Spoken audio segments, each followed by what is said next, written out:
Of the movie. Please welcome, first of all, Dan Stevens. Alongside Dan, Sir Ben Kingsley. Alongside Sir Ben, Ben Stiller. Along with Owen Wilson, Rebel Wilson, and finally the director of the film, Shaun Levy.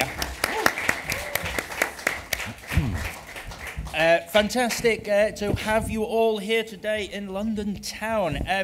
If you do have a question for any of the cast or Shaun, the director, just stick your hand in the air. We have a microphone, or at least we have two microphones doing the rounds. So if you put your hand in the air, we'll make sure we get to you. We've already got a couple down the front here.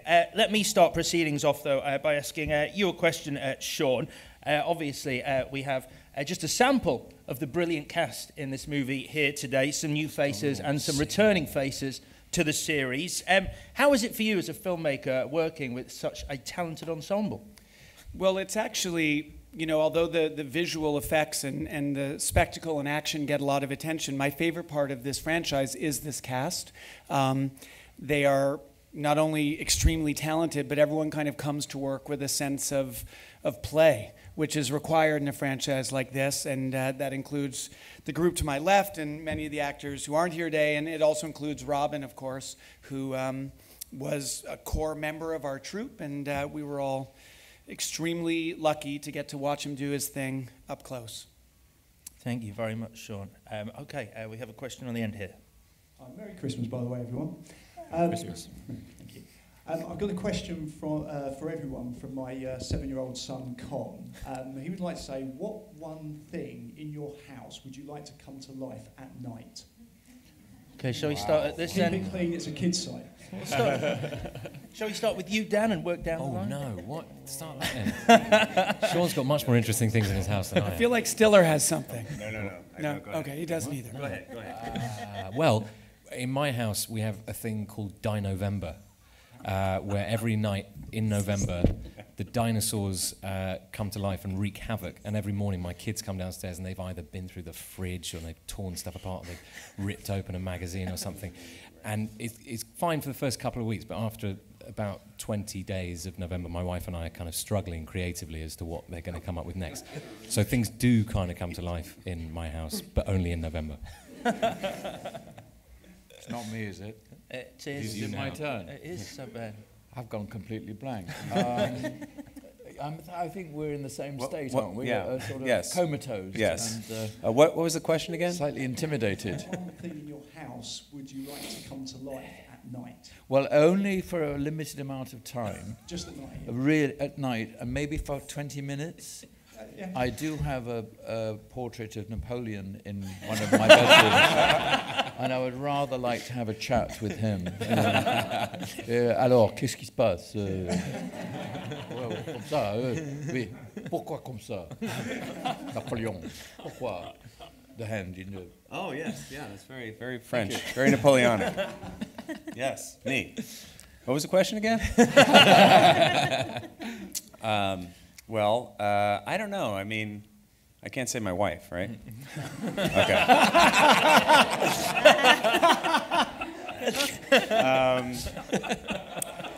On that note,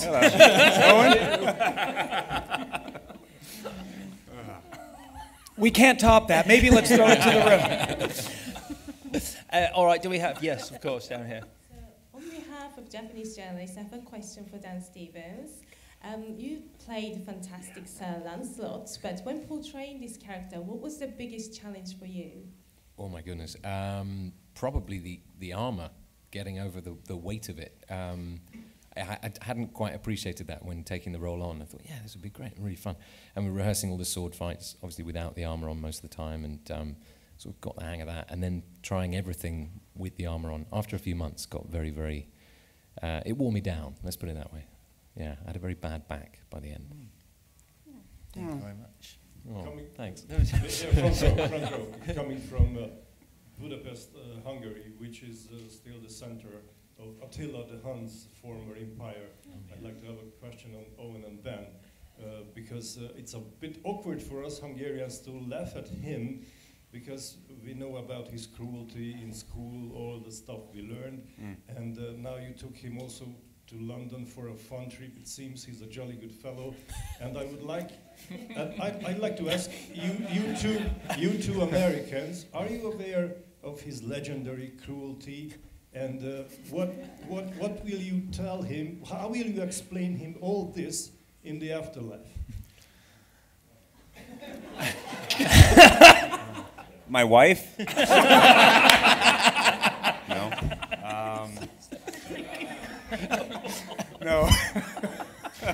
No. I mean, I know that he has a bad reputation, and I don't doubt, obviously, the truth of it. But you know, these movies are fantasy, and Patrick gives the character some humanity, and you know, I think there has to be that willing suspension of disbelief, and yeah, we're rewriting history, okay? But these are, you know, I don't think you can get to Shaun. Yeah. Shaun. My wife. Yes. Do we have? Twice he's been built up. We have a question here. Oh, sorry, down there. Yes, of course. Hi, this question for Ben. Hi. You know, kids love this franchise. Yeah. What kind of feedback do your kids give you when you're making this third one? Well, they enjoy the movies, and you know, I don't have, for me, my kids don't really watch movies that I'm in too much, but they like these movies, and it's been nice because it's been over 9 years now, so my kids really have grown up with them, and it was fun in this one because they got to do a little bit in the movie too. And you know, it's always, the thing is with kids, you know, when you're making movies, you're a parent first, and that's how they see you. And we have to go on location for these movies, which is not always fun, where you're not, you know, with your kids the whole time. And so, but at least it helps a little bit them knowing that I'm making one of these movies. You know, that we can talk about it, and they actually can, you know, relate to what I'm doing. So that part is good, and they really love the movies. So it was fun to go to the premiere with them in New York and for them to see it, and they gave it the seal of approval, which was good. Yeah. Sorry. I've got a question for Rebel. You've come late into this franchise. A couple of questions, actually. One is, what's it like working with your dad? Oh, Owen, yeah. A lot of people don't know that we're related, but clearly we're both blondes. And my dad has taught me a lot about comedy and comedic timing. Unfortunately, he cast me out into the Australian wilderness when I was only a baby. But but I have forgave him. The other question was, are there any hints that you're going to be part of a bigger franchise, or is this it? That'd be Shaun's decision, probably. We do keep getting that question. I think right now, in our minds, this third movie brings closure to the franchise and to the characters.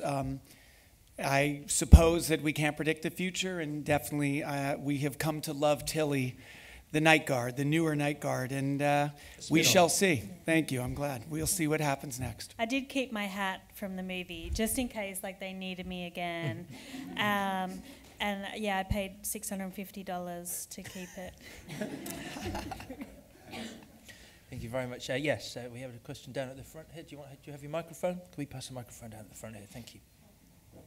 It's a question for Ben, and this must have been quite an emotional movie to make anyway, because it was... Excuse me, Sir Ben. Oh no, sorry. So we've got a knight, a sir, and a lord? No, it's just a fantasy. It'll happen one day, I'm sure. Okay. It was an emotional film to make anyway, because it was perhaps the end of Larry's journey. Yes. And then after the film was completed, obviously there was the sad passing of both Robin Williams and Mickey Rooney. And how has this affected your experiences of the film and how you look at the film now? Well, I don't know in terms of how I look at the film. I mean, for me, the experience, I was never, I never took it for granted being able to work with Robin, because I was always a huge fan of his, and growing up for me, he was one of my comedic idols. So, and this was the only chance I ever had to work with him. So every time we got to work together in these movies, I was always excited, and he was very generous and kind, and would make everybody feel as if they were an equal, and it was fun to sort of, to be around him and have him treat you that way. But in reality, for me, under the surface, I was always really just a fan. So I feel really lucky to have had that opportunity to spend the time with him and to be in the movies with him. And it's great that the movies exist, but for me, it's the experience that I'll take away. Yes. Hi. My question is for both the new and returning cast. For you, Owen and Ben, what's been the biggest advantage coming back and work on this film, having already completed 2 films in the franchise? And for Rebel, Sir Ben and Dan, what's been the biggest advantage coming into this one fresh at this point in the series? I think coming to it fresh, you are invited to join a very confident team, not smug, just really confident and joyful in what they're doing, very life enhancing. It's like going into someone's house where they're comfortable in their home. The way they open the front door is really gracious because they're very comfortable in their own skin and their own work. So the welcome is extraordinary. You hit the ground running. It's a joy. You never feel you're being tested, particularly by Shaun. Shaun is a director who will give you the role, and you never ever feel again that you're auditioning. With some directors, you feel you're auditioning every day, and it's a very uncomfortable feeling. But not with this. Not with this group. They're very, very welcoming and lovely. And it was really, I just have to say, it was very exciting for us to welcome Sir Ben into the cast, and it really, it just changed the energy, and all the new cast members really changed the energy when, because we do have that continuity, but to have Rebel and Dan and this, just people coming in from their own points of view, that keeps it alive and keeps it fresh, and that's very important. Okay, yeah, I think we had a question just over there. Hi, I have a question for Rebel. Rebel, Hey. you had such hilarious character. I was wondering, how did you develop that character? Was it easy to master the accent? And most importantly, do you share same taste in man with your character? I guarded a museum for 18 months prior to filming. I spoke a lot to Daniel Day-Lewis, and he said if I wanted to win an Oscar, that's what I'd have to put in the hard yards. No, I live with a great British comedian, Matt Lucas, and so I tried to channel him a little bit, a bit cheeky, but I just I love being a little bit street as well, just because that's just how I like to roll, like a gangster. So I tried to bring a bit of that to Tilly, even though that probably wasn't envisaged with a character called Tilly. That's quite a posh name. And what was the second part of the question? Do you share taste in man with your character? Taste in men? Oh, I tasted a lot of Ben Stiller. And when he has that prosthetics on, it actually tastes a lot like rubbing alcohol. I had prosthetic lips on. Yeah. As well. Yeah. He was very precious about them. So when my kissing got quite romantic and passionate, it was a concern. Yeah, we were trying to push the bounds for a family movie. There was some racier stuff between me and La. That unfortunately had to be cut, if an R-rated version is released, then that will get. But what I like about Ben's character La is obviously Night at the Museum, shame. But I love La's muscles, which you don't get to see when Ben plays Larry because they're covered up by a jacket like all the time. But when he plays La, it's just like arms out. Like he's just there. Shame we can't see them now. Yeah, I know, because he's wearing a jacket. That was, that was when I was in character and I was training 6 hours a day and all that. Yeah. Not really.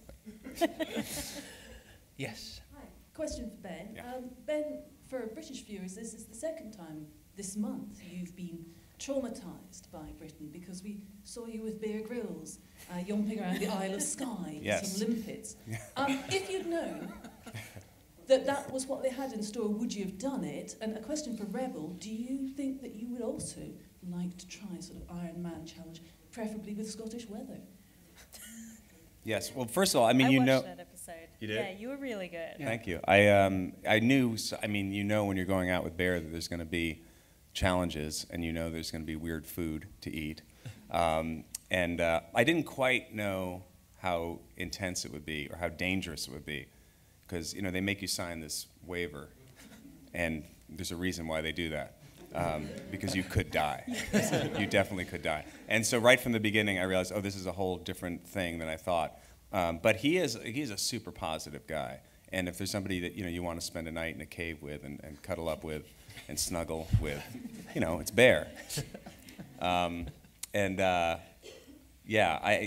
mean, in terms of, what was the second part of the question? You did look quite disconsolate when you first arrived. It looked like you didn't quite know that Skye was that bad. Well, Skye was nice. It was very beautiful until we started filming. We were there for like about a half a day before, and it was sunny and beautiful, and they started rolling the cameras, and the rain came in. It's the Scottish way. Yes. We did it to Mel Gibson in Braveheart as well. Right, exactly. And sorry, I was asking Rebel if she would also fancy the idea of a weekend eating limpets, abseiling. I don't know whether the limpet diet is what I should try. I've been doing quite a few adventurous things lately. I never thought I would be doing my own aerial stunts, which I did in this movie and a lot in Pitch Perfect 2, which you'll see coming out. But I don't know. I mean, maybe it'd be really fun to almost die. Not that much fun. Yes, if you could pass the microphone over there, thank you. Hi guys, congrats on the film. Wanted to ask Owen and Ben. First of all, I have a friend of mine whose little boy is very excited that I'm here with you today, and he wanted to say hello to Larry. I just wanted to know... How old is he? He's 4. Tell him it's all fake. Don't, please don't. I just wanted to ask what kind of reaction you've had, especially to you two, obviously having done 3 films, from the younger fans, and whether you actually get recognised for your characters and how excited they get. Well, I find that, you do get recognized. I get recognized for Jedediah, but I find that I feel more questions about the monkey than I do about me or Steve Coogan. And I know that when my son visited the set, that seemed to be what he was most excited about, was to see Dexter. And who can blame him? I find that I get a lot of parents who will recognize me, and then they'll shake their kid and they'll go, look, look at him. Do you know who that is? And they'll just look at me. That's Larry from the museum. And they'll look at me and then they'll be like, Right, or they'll say that their kid wants a picture with you, but then the kid seems to be exactly doesn't know that they wanted a picture with you. Yes. Yes, Darren was crying. I actually wanted to ask Dan, was it quite refreshing to finally get to exercise some of your more comedic skills? Yeah. Because normally you don't, like the guest, not funny. Oh, it's quite funny. Mm-hmm. in the wrong way. Yeah. In a slightly darker, bleaker way. Yeah, it was really nice to do some comedy. I hadn't done any since I was at college. I was part of the Footlights when I was a student, and did a bit of stand-up back then. Never wanted to be a stand-up, but I'd always wanted to try it. And I'd sort of followed quite a straight-laced path since then, doing a lot of sort of costume drama and that kind of thing. So it was delightful, and to get to work alongside these guys who are, world-class improvisers, and to learn that art as we went along was amazing. Thank you very much. Does anyone else have a question at the moment? Yes, if we could have a microphone down here, and then one to the gentleman over there as well. Hi, thank you. A question to anyone, but Dan or Sir Ben in particular, if possible. Have you had any feedback, or do you have any hopes that the film will help encourage a new generation into actual museums to learn real things? I think she wants to hear it from you. From me? I mean, I could give your answer through my mouth. Give my answer through your mouth. Yeah. Well, I think that since the first movie, museums, particularly the American Museum of Natural History in New York, have started having sleepovers in museums, and it's become a thing to spend a night in a museum. And I think it has sort of encouraged museum attendance worldwide, and it just it really feeds into how you're supposed to go around a museum, which is, you know, with an active imagination, really, and look at all these things, that, you know, inanimate objects in glass cases, and imbue them with a kind of crazy narrative. And certainly my kids going around, you know, the Natural History Museum now imagine stories behind every dinosaur and every artifact. And yeah, I think they very much encourage that, and a sort of active and fun and silly engagement with history. I certainly learnt a lot from, you know, watching Bill and Ted growing up. And, you know, it's not exactly a historical documentary, but I certainly went away and looked up Socrates.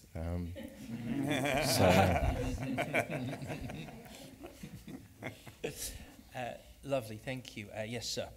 This is to all the cast. As this is potentially the last film in the series, did any of you take any keepsakes or mementos from the set? I want my sword. You took the sword? Did you get the sword? I want it. They haven't sent it to me. We didn't send you the sword? Not yet. Okay, I'll make that happen. The real one, please. I got a tablet. I got one of the tablets. Yeah, it was given to me by Shaun. Does it glow? I haven't, you know, gotten up at night to watch in the it. moon. You haven't put it in the moonlight yet. I have not put it in the moonlight. That's right. Yes. Okay. Any other questions right now? One thing we haven't touched on is the fact that this is we're actually in the city that this movie's set in. Shaun, if I could ask you, London. What did London add as a backdrop to the series? Well, so much. I mean, not only. I guess the city of London played a pretty big role, because we realized after the second museum film that we've never really kind of gone beyond the museum walls. So this central idea of the magic spilling out from the museum and these characters colliding with the real world, that was very fun to do in Trafalgar Square and the West End and various places. And then the British Museum has been amazing, and we actually filmed more inside the British Museum than we've ever filmed in any museum in the whole series. So they were very forthcoming, and gives the movie a certain reality that kind of would never be quite the same if it were all done digitally. So that was great access. Yes, this gentleman just here. Also, when we were filming here, it rained every single Yes. day, Yeah. which was kind of It was freezing. Made it perfect. Yeah. Hello again. My question is for the new cast. If you could pick one scene from the previous two films that you'd like your characters to be in, what would it be? I love the Jonah Hill cameo that was in the second movie. I thought like that was him riffing with Stiller. It was just like such cool comedy, and so that's what I tried to bring in this one. Brandon. Yeah. I love the aerial dogfight in the second movie. I'd like to see Lancelot in an airplane. Pharaoh in an airplane. Pharaoh in an airplane. That'd Just be wonderful. Co-pilot. And I think we've got time for one more question. Yes, if you'd like to take that microphone there. Yeah, Ben, you've got quite a lot of action scenes in this, particularly when you're sort of fighting the snake, and you perhaps inject some action scenes into your other more comedic roles. Is this something you'd like to delve into a bit more? I mean, are you quite physically daring anyways? Would you like to do sort of purely action movie? No. Honestly. I mean, I like doing it in the right context, like this kind of a movie, you know, where it feels like it's organic, or in a comedy where, you know, like you know, something like Tropic Thunder or something like that, where it just feels, you know, the tone of it is that. But, I mean, I think real action movies are they've gone to such a crazy level of, you know, what they do in those things, and the people who do them are very good at those things specifically. So I don't have a burning desire to do that, but it's always fun to do that kind of stuff. And in this movie, it was interesting in that, in particular, because Dan had to do all that sword fighting in that sequence. I was doing stuff with my flashlight, of course, but there was nothing there. You know, there's nothing there at all. So literally, that's all computer animated. So we're just miming. So really, like what you should do to prepare is take mime classes for these things, because right? I mean, there's nothing to connect with. There's no. No, it's just Shaun yelling. Yeah. It's coming from the left. Yeah. Right. Duck. You know, and sometimes it'd be a guy with a tennis ball on the end of a pole and stuff. Right. But, right. Yeah. It feels really silly when you're doing it. It feels Yes. really silly, but. If you don't commit to it 100%, then it's never going to work. So, guys, thank you very much. If you could all stay seated till the cast have left, but that is the end of the press conference. Let's please hear it for Shaun Levy, Rebel Wilson, Owen Wilson, Ben Stiller, Sir Ben Kingsley, and of course Dan Stevens. Thank you. Thank you very much, guys.